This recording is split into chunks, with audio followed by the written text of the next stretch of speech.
जावास्क्रिप्टच्या level 1 मध्ये आपला दुसरा टॉपिक आहे लूप्स. ठीक आहे. So what are loops? Loops are use to execute specific code repeatedly. म्हणजे लूप्स यूज केला जातात जेव्हा आपल्याला एखादा स्पेसिफिक कोड रिपीटेडली एक्झिक्यूट करायचा असतो. ठीक आहे. सो आपण लूप्स आहे ना एका टास्कद्वारे समजून घेऊ की लूप्स म्हणजे काय असतात. ठीक आहे. सो आपल्या इथे टास्क काय आहे? Print number from 1 to 5. ठीक आहे. असा टास्क आहे आपला की आपल्याला 1 टू 5 नंबर प्रिंट करायचे. मग ते आपण कसे करू शकतो? आपण console.log करू शकतो आणि 1, 2, 3, 4, 5 असं लिहून 1 to 5 नंबर प्रिंट करू शकतो. ठीक आहे. आले इथे नंबर. पण जर आपला टास्क असा असता, की 1 to 100 नंबर आपल्याला प्रिंट करायचे तर ते आपण कसं केलं असतं? आपण सारखं console.log 6, 7, 8, 9 असं 100 पर्यंत लिहित बसलं असतं का? नाही. तर हा प्रॉब्लेम सॉल्व्ह करण्यासाठी आपण लूप्सचा यूज करतो. ठीक आहे. तर सगळ्यात आधी लूप्सचा पहिला टाइप आपण समजून घेऊ फॉर लूप. ठीक आहे. पहिला टाइप आहे for loop. Used when you know how many times to run the loop. जेव्हा आपल्याला माहित असतं की आपल्याला किती वेळा लूप रन करायची आहे, तेव्हा फॉर लूप आपण वापरतो. ठीक आहे. याचं एका एक्झाम्पलद्वारे समजून घेऊ. फॉर लूप काय आहे ते. ओके. इथे आपण काय केलं? फॉर कीवर्ड वापरला फॉर लूपसाठी. ठीक आहे. Let I is equals to 1 define केलं. ठीक आहे. आयला 1 डिफाइन केलंय. आपण इथे कंडिशन चेक करतोय. I less than is equals to 5. म्हणजे इथे जो हा आय आहे ना, तो नेहमी इमॅजिन करायचा जिथे जे आपण इथे डिफाइन केलंय. आय काय डिफाइन केलंय आपण इथे? आय इज इक्वल्स टू 1 केलंय. सो इथला जो आय आहे ना, तो नेहमी 1 असा इमॅजिन करायचा, जो इथे डिफाइन केला असेल तो. ठीक आहे. सो इथे आपण असं इमॅजिन करायचं 1 less than is equals to 5. ही कंडिशन ट्रू आहे का? एक छोटा आहे का 5 पेक्षा? हो, छोटा आहे. सो आय प्लस प्लस म्हणजे आय प्लस प्लस म्हणजे काय होणार? आधी आय काय होता? 1 होता. सो त्याच्यानं आय प्लस प्लस झाल्यानंतर काय होणार? 2 होणार आणि console.log आय म्हणजे आय प्रिंट करायचा. आधी काय आय होता? आधी तर आय 1 होता. त्यामुळे आता इथे प्रिंट होणार 1. ठीक आहे. सो इथे आय प्लस प्लस झालं म्हणजे इन्क्रिमेंट झालं. सो आता इथे आय झालाय 2. सो मग इथे जर आय 2 झालाय तर आता कशी कंडिशन चेक होणार? इथे 2 येणार. 2 लेस दॅन इज इक्वल्स टू 5. 2 छोटा आहे का 5 पेक्षा? ही कंडिशन ट्रू आहे. ठीक आहे. सो ट्रू असलं तर इथे आय नवीन आय काय बनणार? नवीन आय बनणार 3 आणि जो जुना आय होता तो जुना आहे म्हणजे 2 तो इथे प्रिंट होणार. ठीक आहे. सो परत असं 3 3 पण छोटा आहे 5 पेक्षा सो 3 पण प्रिंट होणार, 4 पण प्रिंट होणार आणि शेवटी जेव्हा इथे 5 येणार ना, तेव्हा कंडिशन कशी होणार? जेव्हा आय इज इक्वल्स टू 5 होणार ना, तेव्हा कंडिशन कशी होणार? 5 less than is equals to 5. 5 is equals to 5 ही कंडिशन ट्रू आहे.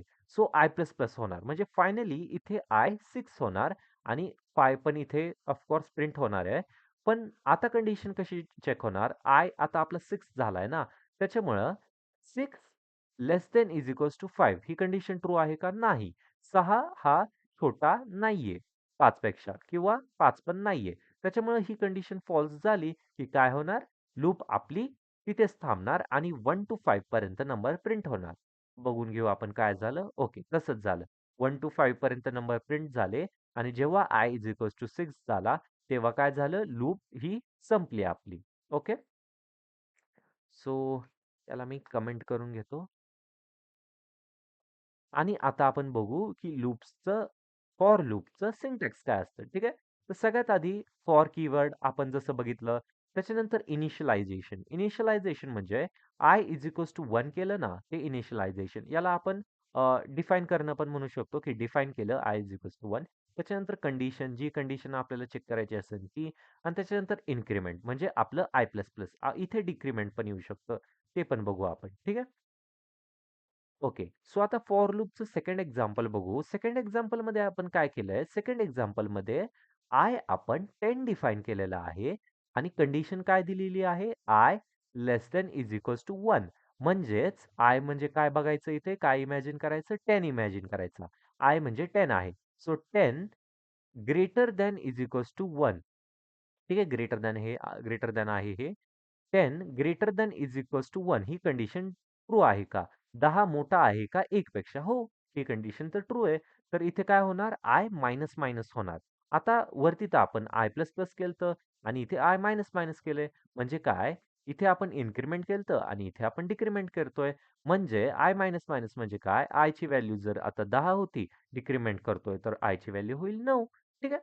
So console dot log I म्हणजे 10 इथे प्रिंट होणार. ठीक आहे.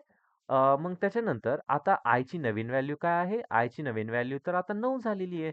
त्याच्यामुळे आय इथे 9 येणार. परत इथे कंडिशन चेक होणार की 9 मोठा आहे का? 1 पेक्षा? हो, मोठा आहे. तर इथे आय मायनस मायनस होणार म्हणजे इथे 8 होणार आणि जो आधीचा आय होता म्हणजे 9 तो इथे प्रिंट होणार. असंच हे आहे ना 1 पर्यंत जाणार. ठीक आहे.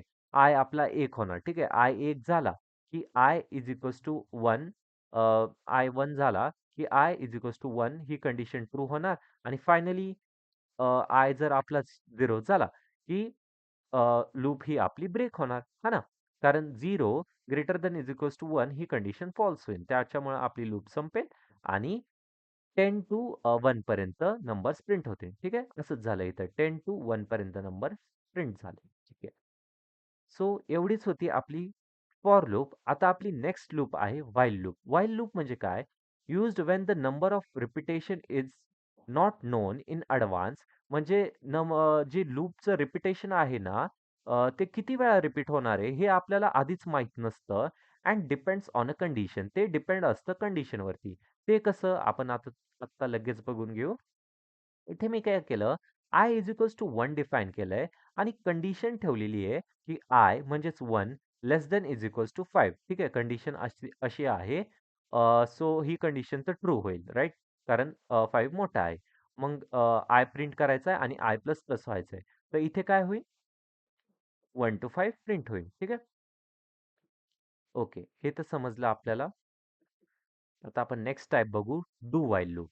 ठीक आहे. Similar to while but it always run the code block at least one. म्हणजे हे सिमिलरच आहे या व्हाईल लूप सारखं. फक्त always run the block of code at least one. म्हणजे एकदा तरी हा कोड रन करतं. ठीक आहे. एकदा तरी हा डू वाला पार्ट आहे ना तो रन करतं डू व्हाईल लूप. इथे काय केलंय आपण आय ची व्हॅल्यू 1 घेतलीये. डू मध्ये काय टाकलंय कन्सोल डॉट लॉग आय. म्हणजे हा 1 जो आहे ना 1 तो एकदा प्रिंट होणारच आहे. ठीक आहे. पुढच्या कंडिशननुसार तर होणारच आहे, पण एकदा तरी प्रिंट हा नक्कीच होणार आहे. आय प्लस प्लस केलं आणि व्हाईल कंडिशन लावली, I less than is equals to 5. So 1 to 5 इथे पण प्रिंट झालं. ओके, हे पण समजलं आपल्याला. आता आपला नेक्स्ट टाइप आहे for of loop. Okay. For of loop आणि फॉर इन लूप जास्त यूज नाही होत, तरी आपण बघून घेऊयात हे काय आहे. ओके. ठीक आहे. फॉर ऑफ लूप काय आहे? Use to iterate over items in an array or iterable object. Iterate म्हणजे काय? ट्रॅव्हर्स करणे, ट्रॅव्हल करणे. ठीक आहे. एक्झाम्पलद्वारे आपण समजून घेऊ. इथे काय केलंय नंबर्स नावाचा आपण एक ॲरे घेतलाय आणि त्याच्यात 1 टू 5 पर्यंत आपण नंबर्स टाकलेत. आता लूप कशी लावली फॉर ऑफ लूप? आपण फॉर लिहिलं, कॉन्स्ट नम डिफाईन केलंय. आता नम म्हणजे काय? ते नम म्हणजे इटरेट ऑफ नंबर्स. ठीक आहे. नम ऑफ नंबर्स आणि आपण कन्सोल डॉट करतोय, लॉग करतोय, प्रिंट करतोय नमला. ठीक आहे. सो इथे नम म्हणजे काय? नम म्हणजे आहे ना इटरेट म्हणजे हे नम काय करणार? इटरेट करायचं काम करणार. म्हणजे ट्रॅव्हर्स करायचं काम करणार. हा जो ॲरे आहे ना, नम ऑफ नंबर्स म्हणजे हा जो नंबर्स नावाचा ॲरे आहे ना, ते नम काय करणार? ट्रॅव्हर्स करणार. म्हणजे नम आधी 1, 2, 3, 4, 5 पर्यंत जाणार आणि ते जसं ट्रॅव्हर्स होईल तसं ते प्रिंट पण होणार. सो 1, 2, 3, 4, 5 प्रिंट झाले. ओके. सोपंच आहे हे पण. चला आपण कमेंट करू. ओके आणि आपला लास्ट टाइप आहे for in loop use to iterate over the properties of an object. ठीक आहे. याचं पण एक्झाम्पल बघू. याच्यात काय केलंय आपण एक ऑब्जेक्ट घेतलाय. ठीक आहे.